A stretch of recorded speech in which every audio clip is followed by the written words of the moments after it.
Hi friends, welcome to my channel. నింపుడు వంకాయ కూర చేసుకున్నాము. 1/2 kg వంకాయలు తీసుకొని ఇప్పుడు స్టవ్ మీద ఫ్యాన్ పెట్టేసి ధనియాలు, జీలకర్ర, తెల్ల నువ్వులు వేయించుకొని దోరగా వేయించేసి పక్కన పెట్టేసుకున్నాము. ఇప్పుడు అదే ఫ్యాన్లో 1/2 కప్పు చెనక్కాయ విత్తనాలు వేయించుకున్నాము. ఇప్పుడు ఇవన్నీ మిక్సీ పట్టేసుకున్నాము. ఇప్పుడు మిక్సీ పట్టేసుకున్న తర్వాత 2 చెంచాల కారం వేసుకున్నాము. ఇందులోనే కొద్దిగా కొబ్బరి,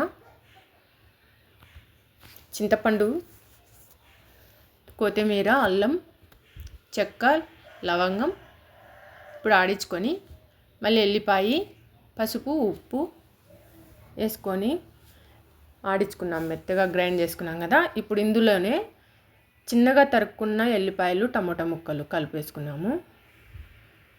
కలిపేసుకొని ముందుగానే రెడీ చేసి పెట్టుకున్నాం కదా వంకాయలు నీట్గా కోసేసి మధ్యలోకి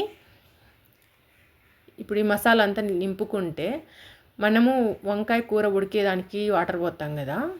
ఆ పోసినప్పుడు ఏమవుతుందంటే ఈ మసాలా అనేది ఎక్కువ జారిపోదు అనమాట. వంకాయకి బాగా పట్టుకుంటుంది, చిక్కగా వస్తుంది. ఉడికేయాలకి టేస్ట్ అయితే మనం తినేటప్పుడు కానీ బాగుంటుంది. ఇప్పుడు స్టవ్ మీద కుక్కర్ పెట్టేసి నూనె వేసుకొని జీలకర్ర, ఆవాలు, కరివేపాకు, ఎర్రగడ్డ ముక్కలు వేసుకొని కొద్దిసేపు బాగా ఒక రకంగా మగ్గిన తర్వాత ముందుగానే నింపి పెట్టుకున్నాం కదా వంకాయలన్నీ ఇప్పుడు వేసేసి నీట్గా పెట్టేసేసి ఇప్పుడు పైన వచ్చేసి నేను ఎర్రగడ్డ ముక్కలు, టమోటా ముక్కలు చిన్నగా మనకు పులుసు టేస్ట్ కోసము అటు ఇటు తిప్పుకొని కొద్దిసేపు మగ్గిన తర్వాత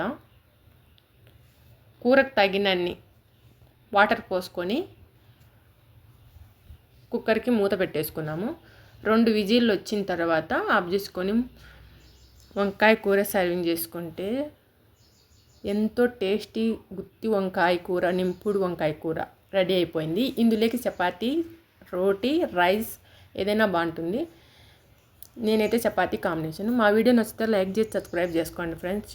చాలా టేస్టీగా వచ్చింది వంకాయ కూర అయితే. మీరు ట్రై చేసి షేర్ చేసి సబ్స్క్రైబ్ చేసుకోండి, లైక్ చేయండి friends. Thank you for watching. Bye.